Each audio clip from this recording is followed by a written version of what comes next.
Isang malaking awesome. And thank you so much guys. Maraming salamat sa inyo. And big shoutout sa kay Yahuwah and big shoutout sa asawa ko na nasa comment section. Yan lang yung nasa comment section. Okay. So thank you so much guys. Sa mga silent viewers natin, please I encourage you guys to do comment section. Okay?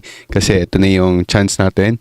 If you have anything you want me to chart or anything to learn, I will be pushing it. And we're really are in the most boring part of the market.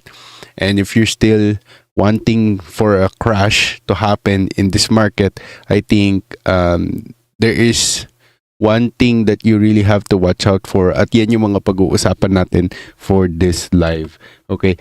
And I'll be transparent with you guys like I always be. You know, also, ipapakita ko sa inyo yung nararamdaman ko, pero taliwas doon sa ginagawa ko. So, yan, big shoutouts kay Lucina Bunan, yan. And big shoutouts kay Angel Nathan, big shoutouts kay Virginia Makasaya. Lagi ko sinasabi Makasay. Big shoutout sa inyo guys. And, okay, so here's what we will be doing. Okay, we'll be going to chart first. Okay, and pag-usapan natin yung supply, pera, lahat, etc., outflows, at even yung mga chart patterns. And ito, which is one of the gem na sana babanggitin ko sa inyo. But we are in a very risky market. Hindi naman ako bulag, no? Kahit sabihin nyo, oh, si Sir Osoper, mabul, etc. Hindi ako bulag to the point where i-shrug off ko or kumbaga magiging reckless ako na magpakawala ng maraming assets or alts na tingin ko talagang gem. So, eto, nakita ko to gem talaga to. Okay? However, okay, we are in a very risky momentum. So, that's why I did not talk or try to really, okay, insist mga gems unless, kumbaga sa mata ko, talagang lahat to, risky assets. So yun, para sa mga bago at makakapag-replay na itong video natin, ako nga pala si Osober na I've been here since 2017. I've been trying to share you guys wins and losses dito sa cryptocurrency since 2021 sa YouTube, sa Facebook, TikTok at kung saan pa man. And right now, our ports is still down, okay, and we were expecting that we will be able to see changes by January or this December. Okay, what I mean by changes is at least kahit bumagsak pa siya, etc. I want to see that instead of like just seeing a stagnant. It means patay na yung mga alts na hawak ko and they will not be able to recover. Parang ganun yung naiisip ko. But anyways, okay, we are at the ultimatum of this market. We are looking at to retrace at least on the 50 moving average. But I really don't think that we will be doing that. Rather, we'll just go further, get rejected by 90k. Yun din yung sinabi ko kahit nag 90k tayo just few minutes ago, which is a huge spike to 90k, 90,040, okay, and 29 cents. Ang nakikita ko dito guys, okay, if you will be with me and trying to kumbaga all throughout sa lahat ng mga pinag-usapan natin. Okay? Yung mga lives natin when I called for top sa 121. Okay? When we call for 115 retracement, which is nangyari din. Okay? And doon sa first buy ko at 101, which is my mistake. And further down, bumagsak pa tayo. Second buy natin is 81,900. Okay, ang average nun probably around 94 to 93,000. Okay. So, where does the market really want to go? Okay. Ang masasabi ko sa inyo guys, ang pinakasukdulan ng prediction natin tulad ng sinabi ko sa inyo is 65k. Okay. No pun intended or walang kabastusan. This is just like technical analysis. Okay? Nevertheless, whatever your ritual is na sinasabi nyo na cycle, etc. Okay? Big shoutouts kay Eggsy. Yan, maraming salamat. Okay? This is how I see the market. Okay? It wants to go down to 68k, but also it wants to play or parang gusto niya mag-stop out sa 74 by looking at flows ng pera. Okay. So, with that recent pump, no, nakakatakot siya kasi nagsispike agad yung ating RSI. Okay? Which is we don't want. Kahit minimal moves, it means it will just gonna go crash further. Okay? So, it means if we fail to hold 88K, that's gonna be your signal to really short the market back to 82. And let's see if that number or price will hold. Okay? So, ngayon, we're just like seeing this declining highs. Kumbaga, lower high, tapos meron tayong flat bottom. Okay? Ang mangyari is, what we always want to expect is to see the RSI first. Kung talagang bottom, we should be able to see the RSI doing a long consolidation. Okay? Hindi siya po pwedeng parang nagtagal siya sa taas tapos ang price natin nandito pa din. So it means no one wants to really buy the market and they are seeing the market na as an exit strategy. No? Parang nandun sila sa moment or sa momentum na anything na mag-pump is a good exit strategy so that they can buy the previous low, which is 81 or 80K. Sukdulan or 80K 700. Okay? So, dito ko naiisip na this is the boring market already. We are in a boring market and this is what I'm about to tell you a while ago, no? Na sinasabi ko sa inyo na ako, bored na talaga ako. Bored na talaga ako sa market. Okay? And people in the space, even yung mga kinukunan ko ng mga chismis, pati yung mga insider, alphas, etc. They're just there to post, you know? Parang mema post na lang talaga. Okay? And ang isa ko pang honest take dito is nilalabanan ko yung sarili ko na wag mag-post or mag-live ng ganun na parang may ma-post na lang, may ma-live na lang. Okay? So, ako, for me, okay, even though kahit 3 lang, 6 na lang kayo manonood dyan, or etc. Okay, I will be diligent. Okay, nevertheless, kung ano yung nararamdaman ko. Nevertheless, kung ano yung gusto kong gawin. So, like I said, this is about denial. So, at least man lang sa huling panahon ng 2025, magawa ko yung sinabi ko nung 2024 na sinasabi ko sa inyo na oy, deny yourself and surrender. So, we failed to surrender. We idolized Trump, no? So, which is going to be a punishment, no? Na hindi tayo makapag-TP. So, that is one of our biggest mistake. But, the question is, will the market continue to go down? Okay? So, it is not yet confirmed. Like I said, okay, we need to really see the market to hold at 88 or at least 86. Sige, sagad na natin kasi Fibonacci, no? Okay, if that keeps on, trying to really support, then we may be able to see an early pump all throughout the first week of January. Okay, then makapasok tayo doon sa moving average ito. Okay, but okay, this is a very hard number or moving average to defeat. Kahit papasukin natin itong level ng itong month ng 3 months, nakikita natin na this is going to cross. The question is, will it cross? Okay? And ito yung sinasabi din natin na meron pa tayong 9 days. So we have to wait for the 9 days to end, which is on the 31st of December. Big shoutouts kay ZenMind. Yan. Okay? So, ito na yung sasabihin ko pa na pag binaba natin sa 2 months, makikita natin we're still above. It means still bullish. Hindi ibig sabihin overbought, oversold, etc. We're talking about higher time frames here. Okay, ito din. It took like how many 2 months of candles before we hit the next candle, which is dito. Nagpakita siya to cross down. So, yun yung sinasabi ko sa inyo 4 lives before today na once this crosses on the 31st, nandito siya sa baba. I'm gonna call for a massive bear market move. Okay? Pero hindi ibig sabihin na hihinto tayo sa paggagawa ng content. Okay? I will be taking that time to learn and drag you guys to learn with me. Okay? And as this market is already evolving, like I said, lagi siya nag-evolve and mabilis na siya mag-evolve. Lahat ng mga natutunan ko dati, wala na, hindi na gumagana. And kahit nga yung simpleng view up lang sa trading, hindi na talaga.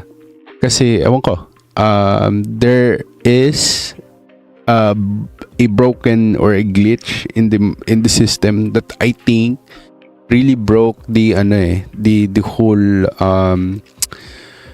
system, kumbaga itong buong Bitcoin natin, mainly since we're just trading Bitcoin in futures for now, okay, because hindi na nga natin ma-navigate, okay, unless meron talagang overheated asset na katulad nun yung sa Light, we can just keep on shorting that, no, at levels, tapos keep accepting a SL, kumbaga. So ito na, tingnan natin to. Global money supply is out of control. Okay.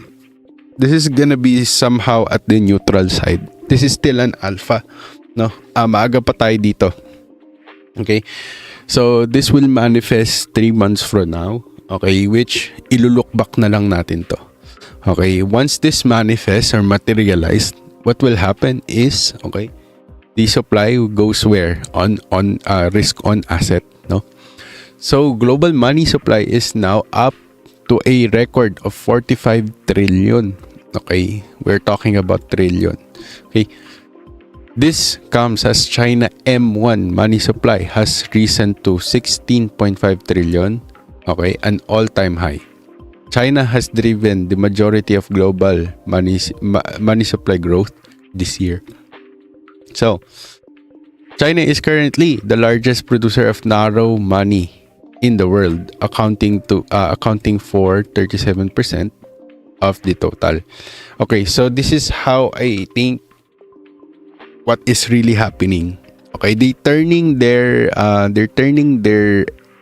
work or yung talagang kilos nila, okay, into a real bond. Okay, so ibig sabihin dito sa US, kami ang bond. Okay? Na pagkapanganak pa lang, sabihin natin, birth certificate namin dito is already a promise that we will be working for United States, blah, blah, blah, etc., etc. Okay? So, it's not a conspiracy, guys, ha? Okay, I'm telling you, even doon sa Social Security numbers tab namin, may nakalagay doon na okay, just like a pledge na ito yan, etc. Naiisipin mo linya yon na kung saan ka dapat mag-sign. So kung nag-sign ka doon, okay, you're accepting that you'll be slave in the system and you will have to submit to the government, etc. blah blah blah, etc. Na isa kang uri ng commodity na magba-back up ng US dollar. Ganun siya. So, China is now doing the same thing. Okay? And this is somehow pwede natin sabihin, okay, that's like a conspiracy. Okay? But there's a lot of Chinese people in China, of course. Lang Japanese yung madami doon. Okay? But what we're saying here is, si China, okay, just figured out the same hack that US is doing. Okay? Which they knew already before, but they were able to successfully do it too. Okay? But right now, it's more of like parang papasok ng tinatawag na dystopian. Okay? So, ano ibig sabihin nun? Hindi sila basta, okay, China, sila yung mismong commodity behind the yuan, etc. Hindi lang basta ganun. Kasi may target silang ipasok siya sa future. Okay, so we're talking about like big futures here. Okay, we're talking about like yung data centers. They're inventing ways to also like renewable energy, pero since ang bilis nila mag-produce ng nuclear power ngayon. They are tapping into nuclear power, of course. Isa pa yan. Magagandang tingnan. Guys, kung gusto nyo tingnan yun for investment. Because we're heading there. So, brother ko is also like working with, he's a nuclear engineer. And he confirmed himself na maraming mga nuclear power plants in the US just opened up again as we are trying to race with against China, being able to be the first to tap into this kind of market na maging outside, kumbaga labas na siya, na official na. We are dumping all the energy since they are not they're not going to be sufficient for global warming, etc. And they were saying like nuclear is not safe as it can produce the same problem dun sa Chernobyl, no? Pero ito yung sinasabi ko sa inyo na no one wants to check how safe nuclear power plants are already today versus doon sa pag-maintain ng fossil fuel. Okay, so maraming hindi naglo-look into that. So I want you guys to look into that, and that is the reason why, if you will ask me why mas active pa ako sa traditional market ngayon, is because of this kind of world shift. Okay, we are shifting really fast and we are being forced and dragged into that already, like really, really fast. Okay, now, ito na yung sasabihin ko sa inyo, isa pa, which is yung breaking the US consumer sentiment. Okay, ayan, breaking news. The US consumer sentiment assessment of current economic condition has declined to 50.4 points, the lowest level on record. Okay, ito na yung sasabihin natin na maraming magsasabi na ito na ba yun? O seryoso, magpapump na ba? Etc. Hindi ko alam, to be honest. Okay, but on this chart, okay, since mahilig kayo sa mga cycle, here is what I'm about to tell you. Okay, na every time that we go below like this and crash like this one, okay, we don't have any clear proclamation na there is a recession in the market na nangyari noong 2022, but that is a clear sign if we're just gonna look at this. Okay, when COVID crash, ito yan, 'di ba? Biglang we recovered. Okay, ito yan eh. So ito si COVID, ito yan. GFC, ito yan. Okay? Ito yung 9/11. Okay? Ito yung Black Monday. So look, dito na yung tatanungin natin na gaano kalaki yung magiging pump natin dito. 'Di ba? Kasi since sa sukdulan na tayo eh. Okay? I'm not here to like just stay in the yung parang sinasabi ng mga tao. Okay? Na maging pessimist tayo. Maging pessimista kasi nga market crash, 40K, 50K, etc. Deep inside my gut, something is about to happen that I will not be prepared. So I don't want to really, sabihin natin, I don't want to really pull myself out of the market. Okay? I want to have buying power, of course, but also I don't want to really neglect this news or itong mga charts na to. Okay? So yung 4-year cycle, yung mga Benner cycle, yung mga cycle patterns, etc. This one, okay, is more data driven talaga. Okay? Proven by 1, 2, 3, 4, and 5. Driven by many decades. No? So yan, big shoutouts kay kay RJ Production, pati kay Dime Bagdarel Lance. Ayan, big shoutouts.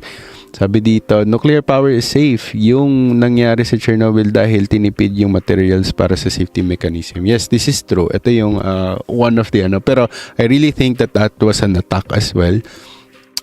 Because they're not yet ready to open, no? Yan yung tinatawag natin na marami pang investors na naka-invest na napaka-importanting mga tao na ayaw i-release yung nuclear power. Okay? And they're saying like it's not yet ready. Okay? Big shoutout sa mga 16 viewers natin. Drop kayo ng like kahit di na kayo mag-comment. Okay? Kasi hindi ko kayo mapipilit mag-subscribe. Kailangan naka-subscribe para mag-comment, di ba? So, big shoutouts kay Jaeger 2007. Kumusta? Pa-subscribe, nagbabayad $15, di nagpaparamdam Big shoutout sa inyo guys. Nagbayad siya $15, hindi nagparamdam. hindi sila nagpaparamdam sa Meraki. Anyways, okay. Big shoutouts sa mga mga nagla-like ngayon. Nadagdagan na tayo ng isa sa wakas. Yan, kaya yung nuclear power ay hindi pwede sa Pilipinas. Grabe yung corruption, sobrang titipirin yung materials. Doon tayo magkakaroon ng disaster. To be honest, hindi ko kayang sabihin to. Okay? If ang magpa-facilitate is other country to reopen it, okay, sabihin natin yung Bataan nuclear power plant, tulad ng ginawa dati sa panahon ng Marcos, which is the first Marcos, okay? It was a different country who facilitated it, so no one can corrupt. Same thing, the same system that Digong or the previous president Duterte did for the railways, which is allowing Japan to do the handling of money and distribution. Okay? Then pati yung pag-check ng quality. So they are paid at the same time while they are lending money and also trying to really make sure na okay, it's above quality that we had in Japan, something like that.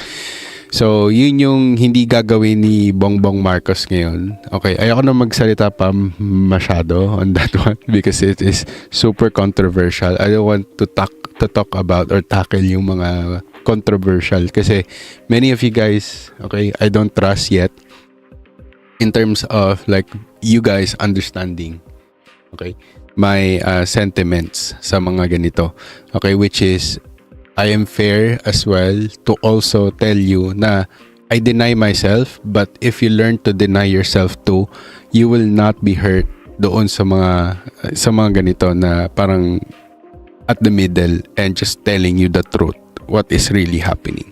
Yan. So once really want Bongbong Marcos, kung makakaboto ako nun, boboto ako sa kanya. Pero yeah, things happen and one's greatness cannot be inherited. Sabi nga nila, David was great, no? Solomon was great. Then the next ones are failed to really, take care of the kingdom, sabi nga. Pero yeah, eto, tingnan natin to. So, an ounce of silver is now worth more than a barrel of oil. Okay? This is like ilang decades bago na-reach tong previous, no? Ito, manipulation pa to, nung panahon na to. Okay? Kung sabi nga nila, kung nakabili tayo ng barrel noong 2000, no? Diba? Yung sinasabi nila na na parang alam mo yung nagbabacktrack lang, yung sana nakabili ako ng ganito nung minanipulate yung oil. Ngayon, nakakangat yung silver natin, no? Solid. Okay? Sana nakabili ako ng silver noong 2000 or 2008, 2009, etc. etc.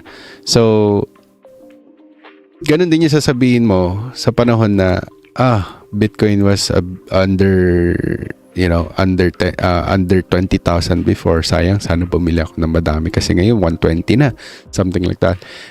Nandun tayo nun. We were talking about Bitcoin at 18K at sinasabi ko na we need to buy already because there's a lot of clues that it will not crash anymore. Okay? At it wants to go up already as the liquidity is already sufficient. Mga ganun-ganun. And meron din tayo niyan dito sa TradingView. Daming likes nun dito sa TradingView natin because we were able to really determine and explain why the Bitcoin is already bottoming. Okay? Sentiment, fundamentally, and of course, technically, explaining to you guys why the Bitcoin already bottomed there. And sa channel natin, inusig ko kayo na bumalik sa Bitcoin by 23 kung mag-break in 23 and the rest is history. And it will be the next bottom as well for the others. Which is dito, nagkamali tayo. just in case na sabi ko, okay, I think Bitcoin wants to really, prolong a dump back to 22. Pero hindi nangyari. So, doon tayo nagkamali. Pero, we went back at 30K and 33K. Then, alts surge here. So, ito na yung ETF natin. Okay. So, ito na yung sasabihin ko sa inyo. It doesn't matter. Okay, it doesn't matter. Kasi, nakaayon to lahat sa dollar dominance. Ibig sabihin, kung may silbi pa ba yung dollar, humihina ba yung dollar, at lumalakas ba yung dollar. Okay, so ngayon malakas ang dollar at any other markets to compare. Wait lang guys ha.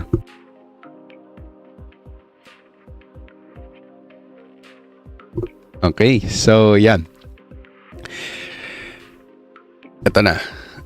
Prediction guys. Okay, so aaminin ko sa inyo guys, nahihirapan ako maghanap ng news. Okay, naghahanap ako ng mga talagang news na hindi pinag-uusapan. Pero ngayon, I think this is very good practice as well that we listen sa mga opinion ng iba and we listen to doon sa may mga magagandang backtrack or back records ng takes nila sa market or yung analysis nila sa market. So, isa to. So, Wall Street Strategies year-end target on S&P 500 at different points throughout year. Okay, hindi naman po pwede ako lang yung naghahanap ng gem tapos, di ba? Parang sasabihin ko, ako nakahanap na itong gem na to, etc. Lalaki yung ulo natin, parang si Michael Burry, no? Diba? Ilang beses na siya nagko-call ng bear market, no? 2019, diba? 2021, 2018, nag-call din siya bear market, as in like massive crash daw, etc. Okay, so now 2024, nag-call din siya, overheating daw nung December, diba? So, ito yung sasabihin ko sa inyo. Okay, hindi pa siya, kumbaga, dito, round trip of S&P 500 targets. Okay, so ang gulo niya, no? Marami nagsasabi na, okay, by the end of 2025, everything will be surging up. Okay, so if we look at right now, this S&P natin, yes, indeed, it is surging. Okay, pero we have to watch out, no? Marami nagsasabi na, hindi kaya delikado yung nangyayari talaga sa market. Okay, it's either we are here, then we surge for the next 1 to 2 years for another run, okay? Or we are here, here, okay? Hanggat hindi tayo, since umilalim na siya we have to wait for another 9 days to confirm this. Okay, pero sa technical analysis, okay, 7,000 dapat yung naging top, pero dun pa lang na-stop out na tayo. Okay, 69,500 or 6,950 stop out na tayo, pero nag-bounce agad siya sa 65,500. Okay, but we have a clear kasi dito candle. Okay, nung March 2025, nag-refresh agad siya, ang bilis. Okay, hanggang sa umangat tayo ulit.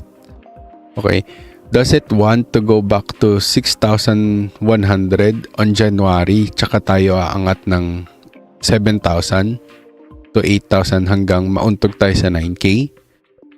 Diba? Which is, it will take another like 3 or 6 months to 9 months. Okay? Tsaka tayo magiging parang permabull na from here sa S&P. Okay? So, dito, at yung sasabihin natin, since this is Wall Street Strategies, when I see this kind of post, this is how I always assert it.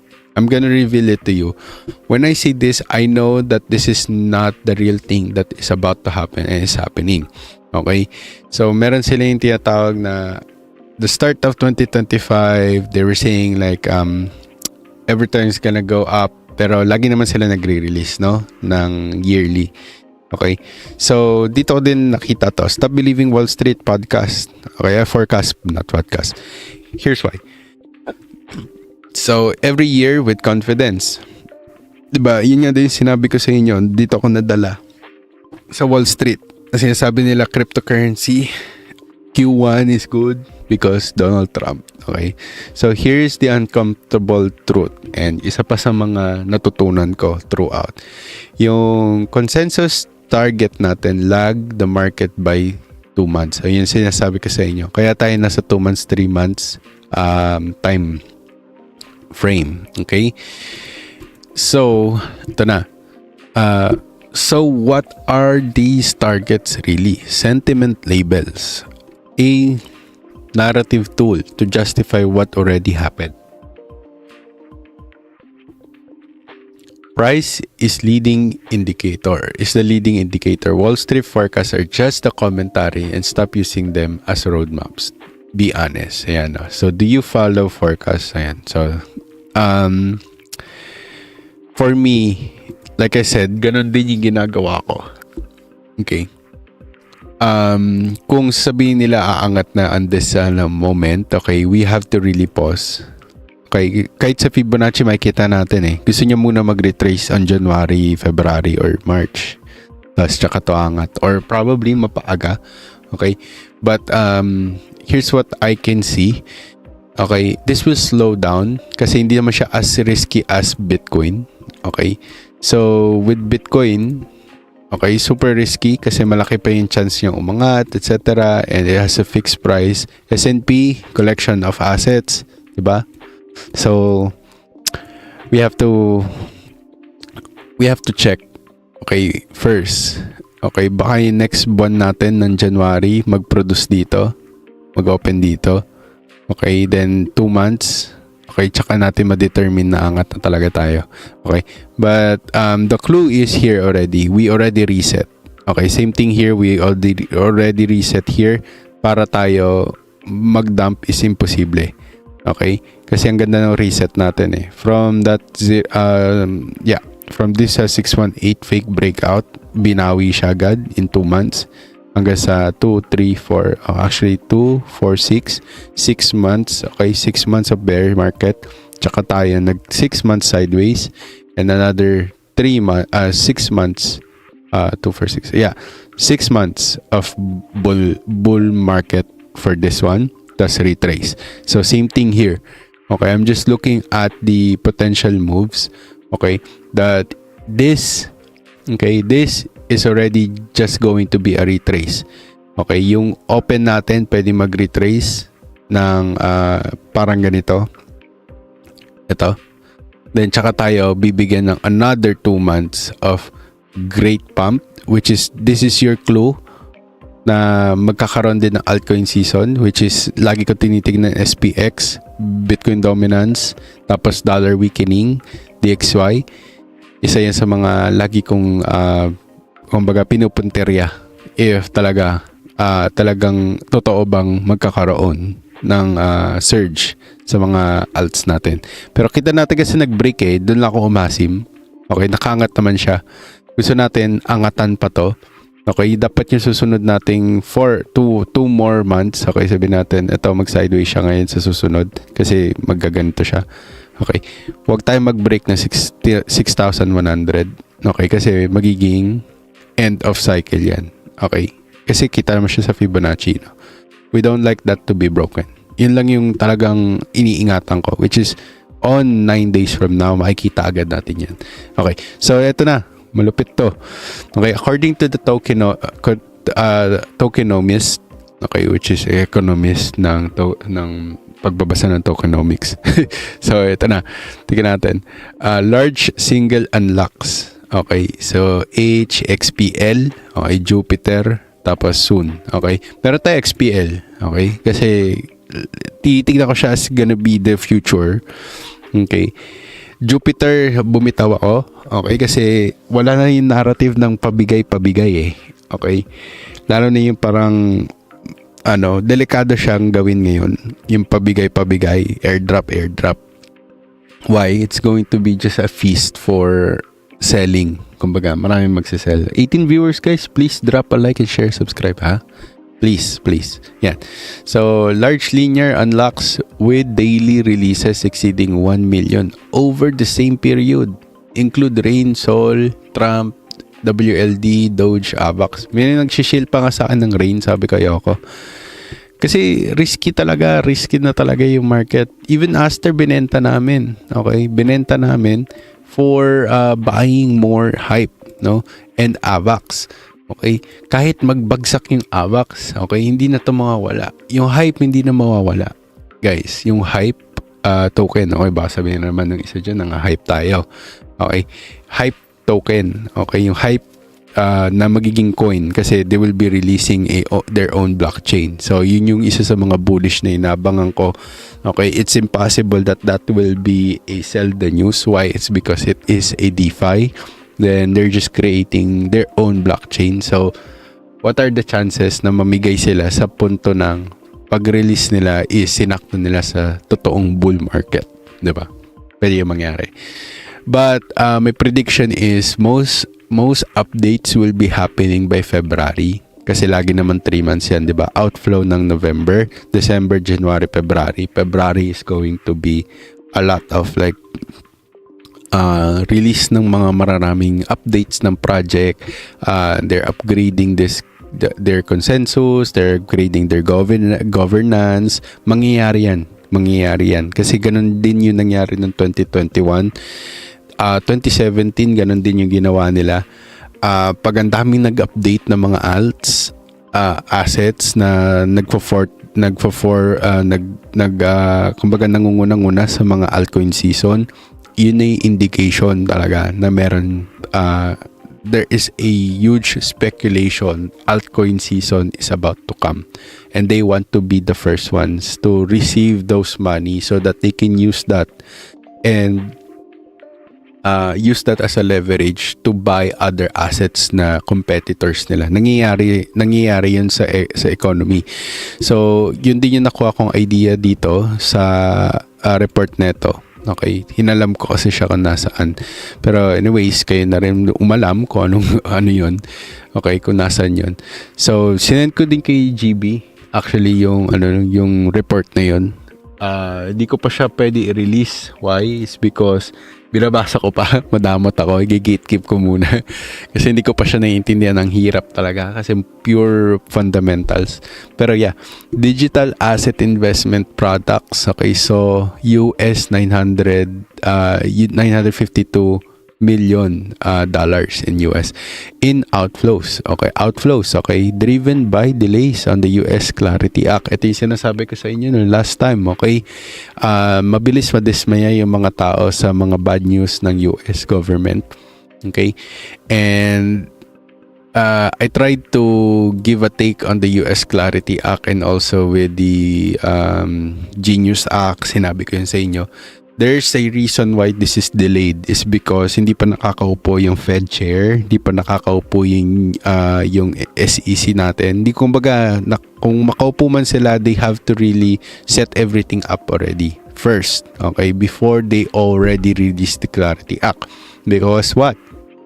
Sinabi ko na rin to sa inyo dati. What does the US Clarity Act about to do? Okay, they are going to duplicate your money that you're earning in clear money. Sabihin natin, sumahod kayo 1,000, automatically the banks will create 1,000 in stable coins on that. Okay? I explained this to you guys and there's a document about that. Okay? Ginawan ko yan ng document. So, Ethereum led outflows at $555 million while Bitcoin is $460 million sa Solana XRP. So, a combined inflow of 48.5 million and 62.9 million respectively. Okay, so wait lang, nasan na ba yan? Nakita ko siya dito. Ay, wala na. Anyways, may papabasa sana ako sa inyo. Pero anyways, this one, ayan, kita natin siya. Pero outflows doesn't mean just outflows. Kumbaga na parang, sell na natin kasi nagsisell na yung mga mayayaman. No. This can be used as, like a tool to influence the masses to sell. Okay, so that they can buy it on their decentralized wallets. Okay, then tsaka lang nila ipapasok to as, oh okay, we bought this, we bought that. Remember, if they buy it lower, okay, at i-declare nila ng higher, okay, it will be profitable both ways. May pera na sila pero konti lang i-declare nila. Diba? Na, oh, bibili na kami pero nakabili na sila sa 81k. Diba? Nangyayari yun, guys. Okay, and it's very impossible that they will be sharing real-time data or even like data na talagang ginagawa nila. Kayo nga hindi nag-share, 'di ba? Ako hindi rin ako nag-share ng private wallets, 'di ba? I can share Meraki wallets, yes. Okay, yung wallets ng asawa ko hindi ko pwede i-share, 'di ba? Yung stock investments hindi ko kayang i-share, 'di ba? Kasi tied up 'yun sa real name ko, 'di ba? Those are the things. Okay, those are the reasons. Okay? So, now, how I want to see this, okay, I am out of 4-year cycle, guys. Okay, broken yung money. Okay, isipin mo ha, for many years, the stock has denied, okay, siya ang nag-front run ng Bitcoin, okay, for the last 2009, it just keeps going up. Okay, why? Because money is broken. Okay, this is scary that at this part, no, nandito tayo sa overheated na already. But for the first time in history, na-break siya 6,400 at nag-bounce pa sa ibabaw ng 6,400. What does that mean? Okay, something is broken in the system. Money is broken. Okay, fiat system is broken. Okay, we're losing so much value in the money. Okay, and our purchasing power is losing. But Bitcoin will stay. Okay, risk on asset, silver, gold, copper, diba, will stay definitely. Diba? Tungsten, diba? Those assets will be staying. Ethereum probably will stay. Definitely. It's clear naman eh. Diba? Nevertheless, kahit isinisell siya, we keep on buying 2,900, 2,800, diba? Kita yun doon sa Meraki ko. Yung naging buy natin. Okay? And even nung 2,800 ay actually 2,400 and 2,100 sinasabi ko bumili na. Kasi it will never go back anymore. We've been we are staying above it, we're staying above it. If this opens above 3,000, I'm calling for a really good run on the coming 6 months for Ethereum. Okay? So, not because someone said it, someone is telling us to do that. No. Okay, I've been tracking Bitcoin and Ethereum when it was bear, no? Dito, tingnan nyo tong Ethereum natin. Okay? We predicted this low, 2,700. Okay? I said like, I'm gonna buy it. We're gonna buy it. Nevertheless, whoever says whatever, okay, I'm gonna buy it. Why? It's because there's value in it. Nevertheless, what the price is, there is something being cooked inside it. Okay, may niluluto talaga doon. Okay, so this can happen, this can repeat again. Bumalik tayo sa 2,000, tsaka tayo umangat ng todo. Okay, which is to complete. Okay, but this is an inverse head and shoulder already. We're just waiting for it. Maganda ba i-hold si Ethereum? I'll tell you, like, asking that is also like asking Ethereum when it was around $30. Kaya yung masasabi ko lang. Tingnan nyo yung pricing dito.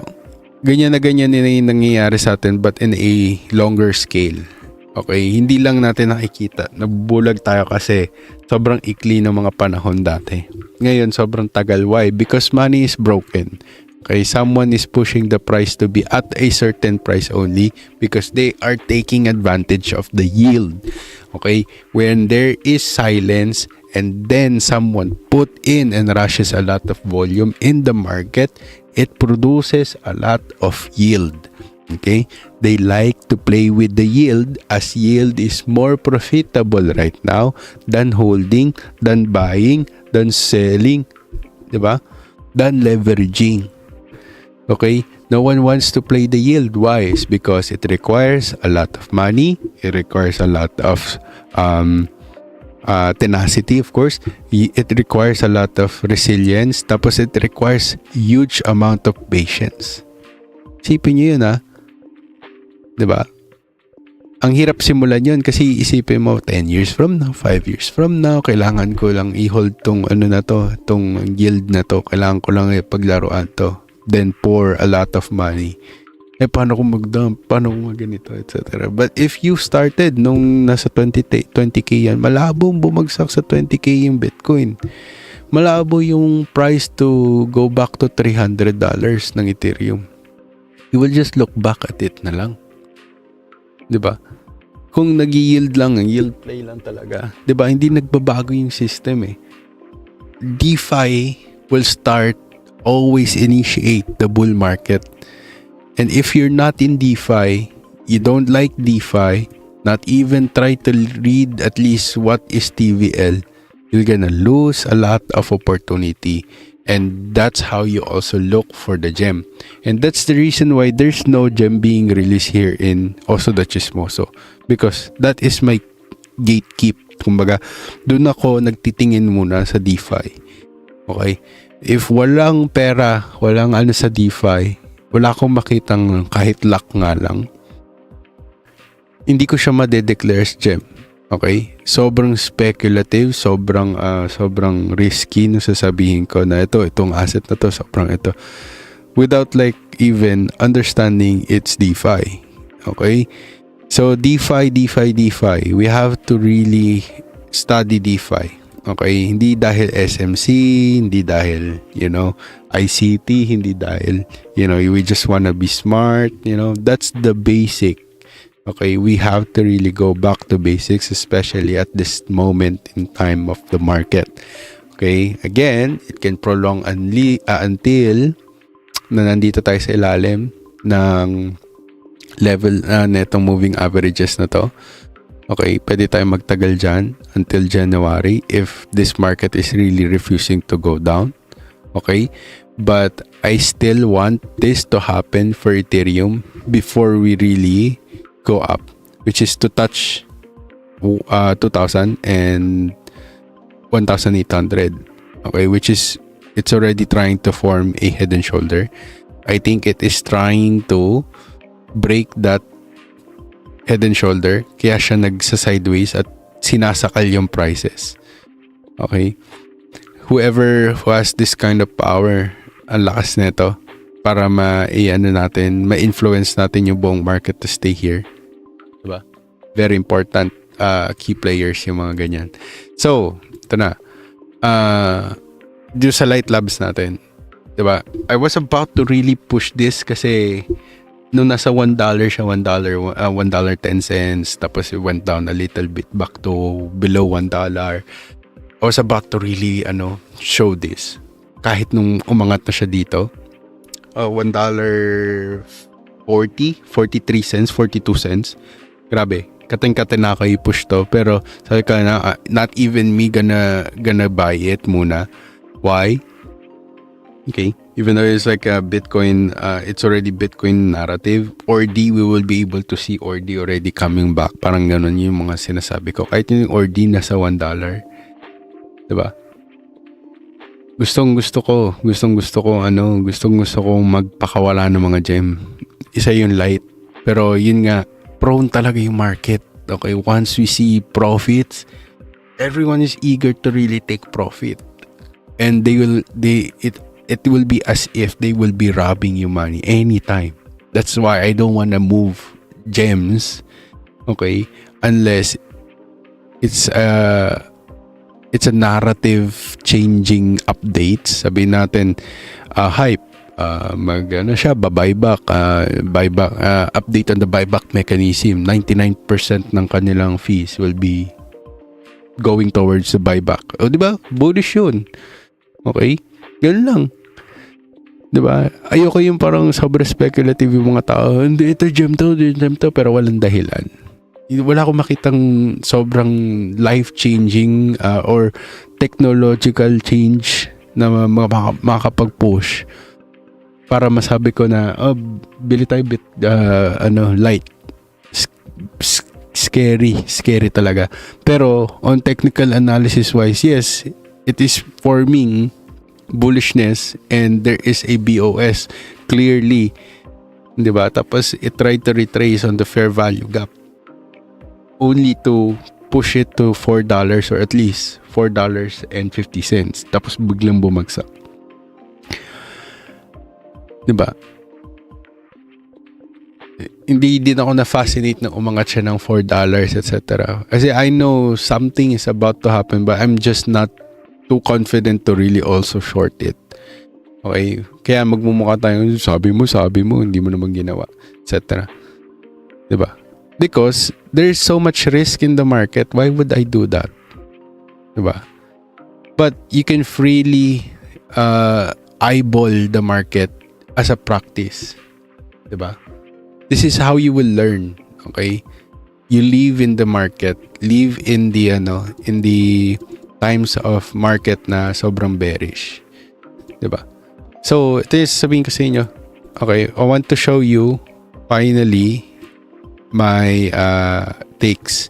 Okay, like again, tulad ng sinabi ko, as long as 86 and 88 is still intact, okay, will not go baliktad.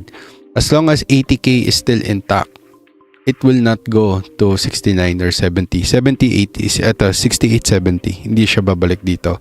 Ito, butas tong level na to. Basta bumalik ng 79, dediretso na to. Dediretso to hanggang 70 to 68, 69. Butas tong level na to. Okay? Kaya ako may 74 dito is just because of this previous level, no? Lagi yan ganyan. Kahit isan ko itapat to, may mga ganyan yung level talagang makukuha tayo, which is itong pagitan. Okay? Pero kaya siya din opaque or basag yung opacity niya is because butas talaga to. Okay? Ang sasagasaan niya is 70 to 68, 69. Minsan nagsi-66. Okay? Depending on how fearful the market is and popular the asset is. Ganun ko siya tingnan. Okay? So, yun lang guys. Wala na akong masyadong sasabihin. At guys, kita-kits tayo bukas kung makakapag-live ako or sa susunod na araw. So, please hit that notification bell. And chismis lang lahat ng yon. Kailangan nyo pa rin aralin, planuhin, at kilusan. Nang sa gayon, ang lahat ng to ay ating makamtanan. Siyempre, stay awesome. Goodbye guys. Big shoutouts kay Ramilo. Big shoutouts kay Postpal. Big shoutouts kay Overflow. Big shoutouts sa asawa ko. At of course, Baruch Hashem, Abab, Yahuwah. And stay awesome, guys. Kita-kits!